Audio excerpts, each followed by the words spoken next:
बिस्मिल्लाहिर्रहमानिर्रहीम। Chapter number 14 जिसका नाम है कम्युनिकेशन।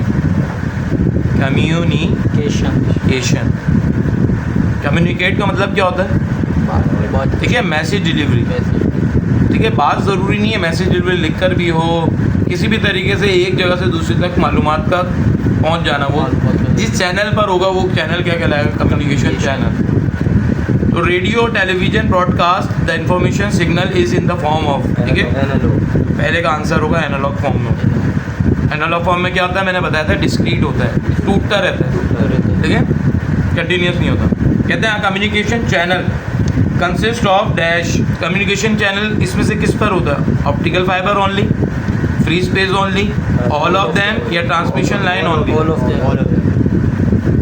ठीक है, याद रखिएगा कि इसका जो आंसर आएगा,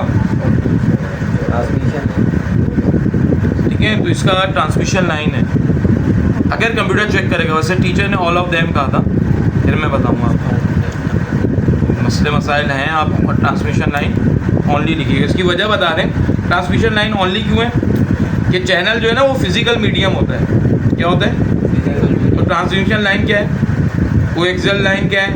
ऑप्टिकल फाइबर क्या है? ये फ्री स्पेस में होते हैं। It carries the signal, it's not the signal itself. ये खुद से नहीं ले जाते, ठीक है, इसमें खुद से चले जाते। क्या लिखेंगे? Transmission line only. आगे चले, what is signal generated by a microphone. जो आपका माइक्रोफोन जनरेट करता है सिग्नल, वो भी कौन सा होता है? एक वजह होता है कि आवाज़ कभी आती है कभी नहीं आती, तो कौन सा होगा? एनालॉग फॉर्म में होगा, एनालॉग इन नेचर होगा।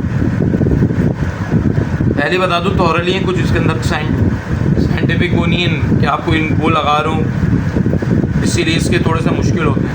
As compare to sound wave, frequency of radio wave क्या होती है? ठीक है, फ्रिक्वेंसी ऑफ रेडियो वेव जो होती है वो हायर होती है इसकी नस्बत। किसके मुकाबले में? Sound wave frequency of radio wave as compare to sound wave frequency of radio wave किसकी ज़्यादा होगी? रेडियो वेव की ज़्यादा होगी। किससे?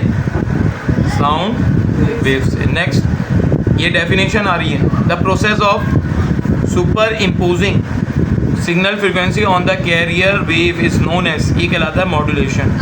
क्या कहलाता है? मॉड्यूलेशन। क्या कहलाता है? मॉड्यूलेशन। मॉड्यूलेशन।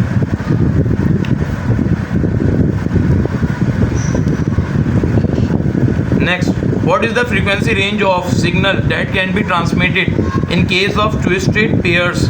ठीक है, तो वो जो रेंज है वो कहाँ से कहाँ तक होती है? तो याद रखनी है, ये रेंज आपको 5 मेगाहर्ट्ज़ से लेकर 10 मेगाहर्ट्ज़ तक होती है। क्या नहीं होती है? 5 मेगाहर्ट्ज़ से 10 मेगाहर्ट्ज़ तक होती है।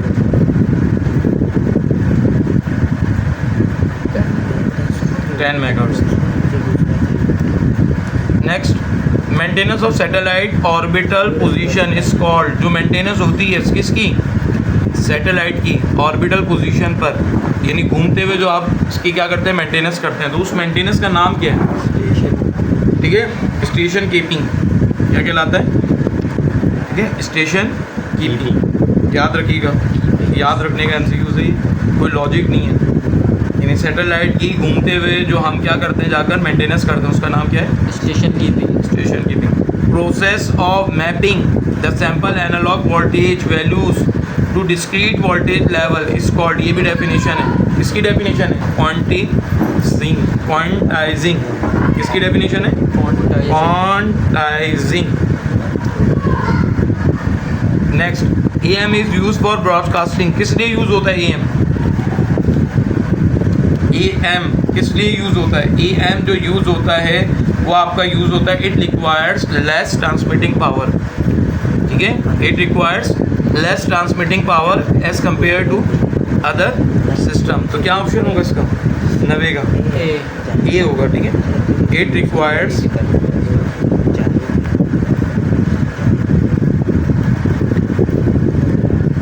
लास्ट 10वां, डेटा इन कॉम्पैक्ट डिस्क। पहले डिस्क क्या आती थी, उसके अंदर हम डेटा सेव करते थे। वो जो डेटा होता था वो कौन सा होता था? डिजिटल। कौन सा होता था? डिजिटल। ठीक है, अब अब एक मरतबा इसके ऑप्शन अगेन सुन लें।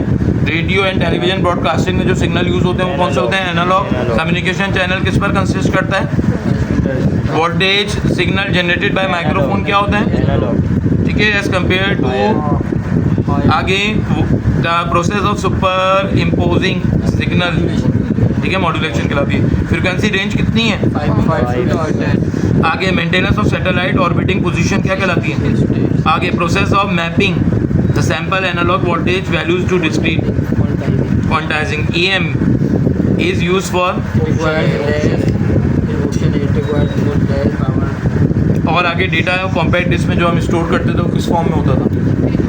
डिजिटल फॉर्म में होता था।